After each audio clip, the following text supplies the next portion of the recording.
बिस्मिल्लाहिर्रहमानिर्रहीम। आज जो हमारा टॉपिक है वो है, बल्कि चैप्टर हम नेक्स्ट मैं स्टार्ट कर रहा हूँ, दिस सेल। चैप्टर नंबर 4 है दिस सेल। पहले हम देखते हैं कि सेल क्या है, व्हाट इज सेल। जी, सेल को हम 3 लाइन में डिफाइन करेंगे कि सेल क्या है। पहली बात कि सेल जो है structural and functional unit of life है।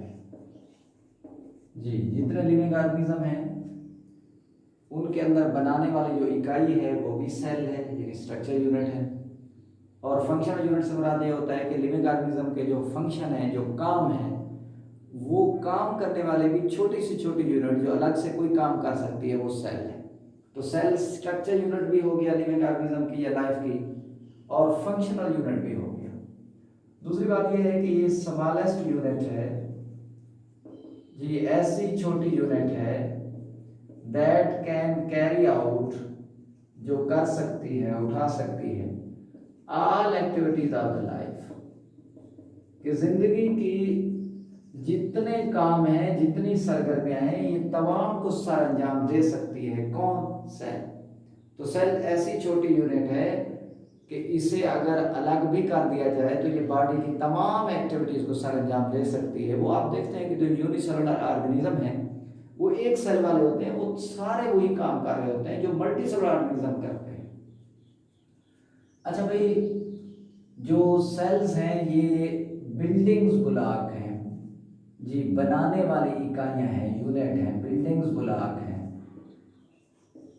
बिल्डिंग ब्लॉक्स हैं of complex multicellular organism, complex multicellular organism. देखिए, जो ऑर्गेनिज्म है जो मल्टी सेलुलर है, यूनिसेलुलर तो एक सेल वाले, मल्टी सेलुलर मैनी सेल वाले। जो मल्टी सेलुलर है ये सिंपल भी होते हैं। सिंपल में ये होता है कि सेल तो कई होते हैं लेकिन हर सेल अपना काम अलग से कर रहा होता है, कोई सेल किसी पर डिपेंड नहीं होता।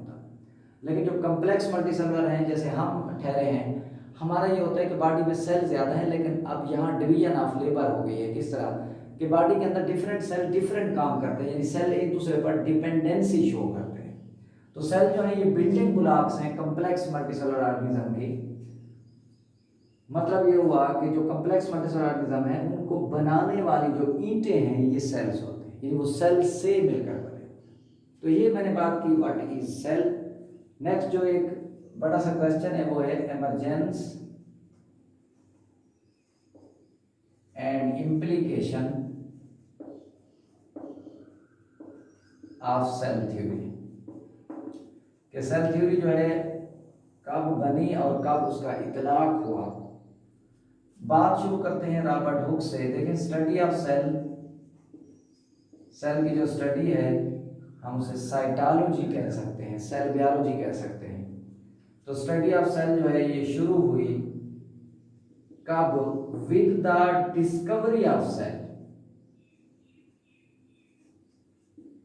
देखो, सेल की स्टडी तब शुरू हुई जब सेल की डिस्कवरी की गई। और सेल की डिस्कवरी किसने की थी? रॉबर्ट हुक ने 1665। तो सेल की स्टडी उस वक्त शुरू हो गई जब 1665 में रॉबर्ट हुक ने सबसे पहले सेल को देखा, डिस्कवर किया। अब हु रिपोर्टेड हिज वर्क, इसने अपना सारा काम बयान कर दिया था। देखिए, एक फेमस पब्लिकेशन, एक मशहूर इशात में नोन एज द माइक्रोग्राफिया। देखिए, रॉबर्ट हुक ने अपना सारा काम रिपोर्ट कर दिया, बयान कर दिया एक मशहूर इशात में, एक मशहूर पब्लिकेशन में नोन एज द माइक्रोग्राफिया। अब देखिए उसने क्या क्या था।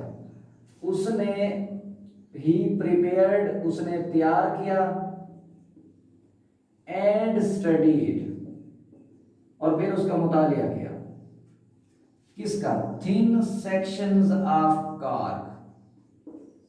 जो कार्क था प्लांट का, जो डेड पोर्शन होता है बार्क का, यानी ये जो बार्क होती है, प्लांट की जो छाल होती है, उसको ऊपर वाला जो डेड पोर्शन है, that is called the cork. इसमें डेड सेल्स होते हैं, डेड टिश्यू कह लो, डेड सेल्स कह लो। तो ये dead cell of the bark है, बार्क के जो डेड सेल है that is called the cork. तो उसने कार्क के पतले तराशे लिए, ब्लेड से पतले तराशे लिए, उनको प्रिपेयर किया, पहले तैयार किया और फिर स्टडीड किया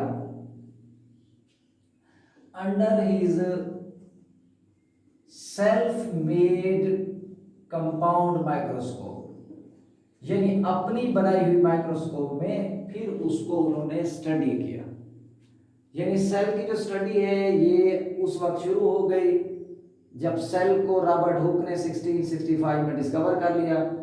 अब उसने अपना सारा काम रिपोर्ट किया था एक फेमस पब्लिकेशन माइक्रोग्राफिया में। अब रॉबर्ट हुक ने किया क्या था, इसने प्रिपेयर्ड किए, पहले तैयार किए एंड स्टडी, फिर उनका मुताला किया। देखें तैयार क्या किए, थिन सेक्शन ऑफ कार्क, जो बार का ऊपर वाले डेड सेल्स हैं उनका कार्क उसे कहते हैं, तो कार्क के उसने पतले तराशे लिए और फिर उनको अपनी माइक्रोस्कोप में उसको स्टडी किया। अब देखिए स्टडी करने के बाद उसने क्या देखा, ही ऑब्जर्व्ड, देखिए उसने आमतौर पे ये मुशाहिदा किया, उसने ये देख लिया कि जो कार्क था कंसिस्ट ऑफ, कार्क मुश्तमिल था मैन्यूट छोटे हनी कम लाइक, जी हनी बी के छत्ते की मानद, कम लाइक कंपार्टमेंट, खानों पर मुश्तमिल था, डब्बों पर मुश्तमिल था, विच ही टर्म्ड एज सेल, उसने इन खानों को, चैम्बर को नाम सेल का दे दिया। यानी उसने ये देखा कि ये जो कार्क है ये मुश्तमिल है मैन्यूट छोटे हनी कम लाइक कंपार्टमेंट, हनी बी के छत्ते की तरह के छोटे छोटे उसमें कंपार्टमेंट यानी खाने थे, डब्बे थे, किसके अंदर, यानी कार के अंदर, और ही टर्म्ड एज सेल, और उसने उन खानों को, कंपार्टमेंट को सेल्स का नाम दे दिया।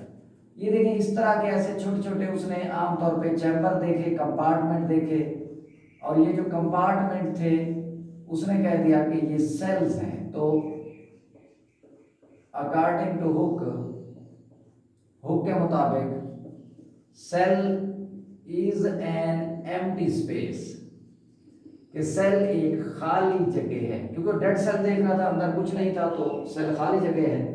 हाँ, बाउंडेड बाय थिक वॉल, लेकिन उसने कहा कि उनके बाहर मोटी दीवारें हैं, अंदर कुछ नहीं है, बाहर दीवारें हैं। इसका मतलब ये हुआ कि बस सेल का एक ही पार्ट है, दीवारें, वॉल्स, अंदर कुछ नहीं है, वजह कि वो डेड सेल देख रहा था। जी मैंने बात की कि रॉबर्ट हुक ने 1665 में अपना काम रिपोर्ट किया था माइक्रोग्राफिया में। उसने क्या किया, उसने जनाब कार के पतले तराशे लिए थे और फिर उन्हें स्टडी किया था अपनी माइक्रोस्कोप के नीचे। उसने ये देखा कि जो कार्क था ये मुश्तमिल था मैन्यूट छोटे हनी कम लाइक कंपार्टमेंट पर, और उसने इन कंपार्टमेंट को नाम दे दिया सेल्स का। अकॉर्डिंग टू हुक सेल क्या है कि cell is an empty space, cell एक खाली जगह है, बाउंडेड बाय थिक वॉल, और ये जो एम्प्टी स्पेस है ये घिरी हुई है मोटी दीवारों से। अब ये वर्क कर रहा है 1665 में, यानी 17वीं सेंचुरी में। तो फॉलोइंग जो सेंचुरी थी यानी आगे 18वीं सेंचुरी थी, वेरी लिटिल इंफॉर्मेशन जी were added in the following century, जो अगली सदी थी बहुत कम मालूमात में इजाफा हुआ, लेकिन जो work again started in the beginning of 19वीं सेंचुरी, लेकिन जो सही काम है वो फिर आगे स्टार्ट हुआ 19वीं सेंचुरी की इब्तदा में। अब देखिए 19वीं सेंचुरी में जी कौन सा साइंटिस्ट था, 1805 में जी साइंटिस्ट था लॉरेंस ओकन। जी 1805 में साइंटिस्ट था लॉरेंस ओकन। अब लॉरेंस ओकन का ये बिलीव था, यकीन था कि ऑल लिविंग बीइंग्स, कि ऑल लिविंग बीइंग्स, कि तमाम जो जिंदा चीजें हैं ओरिजिनेट, ये निकली हैं, आर कंपोज्ड ऑफ, या ये मुश्तमिल हैं जी cellular tissue.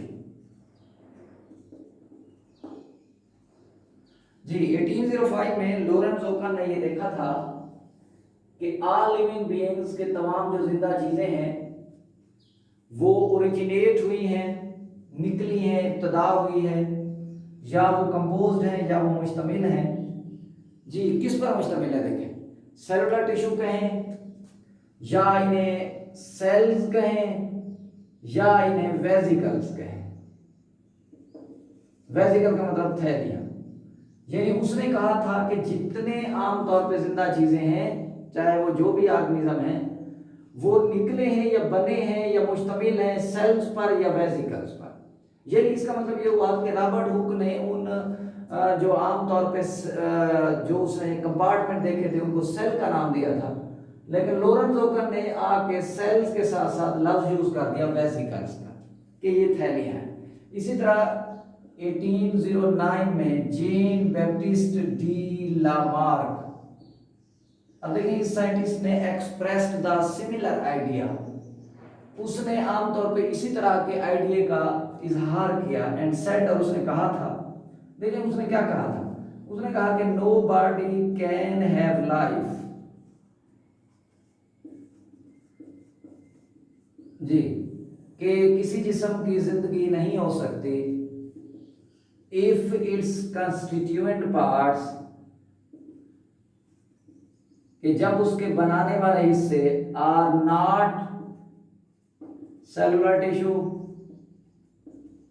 Are not form by cellular tissue, form by cellular tissue. यानी देखें लामार्क ने कहा था कि जिस्म में उस वक्त तक जिंदगी नहीं होती जब तक उसके तश्कील देने वाले हिस्से, बनाने वाले हिस्से सेलुलर टिश्यू पर मुश्तमिल ना हो या सेलुलर टिश्यू से मिलकर बने हुए ना हो। मतलब कहने का ये था कि जिस्म में जिंदगी तब होगी जब उसमें ग्रुप ऑफ सेल्स होंगे, सेलुलर टिश्यू। जी ये किसने कहा था, लामार्क।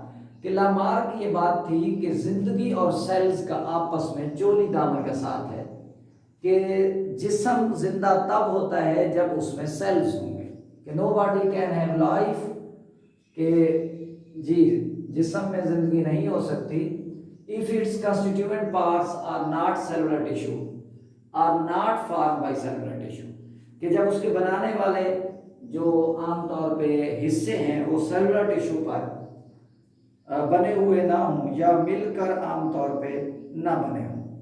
अब इसके बाद 1831 में रॉबर्ट ब्राउन था, 1831 में साइंटिस्ट था रॉबर्ट ब्राउन, इसने रिपोर्ट क्या दिया था, reported the presence of nucleus in the cell. देखो इसने कहा था कि सेल के अंदर एक न्यूक्लियस है, ये देखिए सेल के अंदर न्यूक्लियस है। इसका मतलब है कि रॉबर्ट हुक के मुताबिक सेल का एक ही पार्ट था, मोटी दीवारें। अब रॉबर्ट ब्राउन के मुताबिक सेल के दो पार्ट हो गए, तो अंदर न्यूक्लियस भी मौजूद है। तो रॉबर्ट ब्राउन ने 1831 में reported the presence of nucleus, कि न्यूक्लियस की मौजूदगी का बयान कर दिया, इजहार कर दिया। अब देखें ड्यू टू दिस डिस्कवरी, इस न्यूक्लियस की डिस्कवरी की वजह से जो हुक का आइडिया था अबाउट द सेल, के सेल के बारे में जो हुक का नजरिया था टोटली चेंज।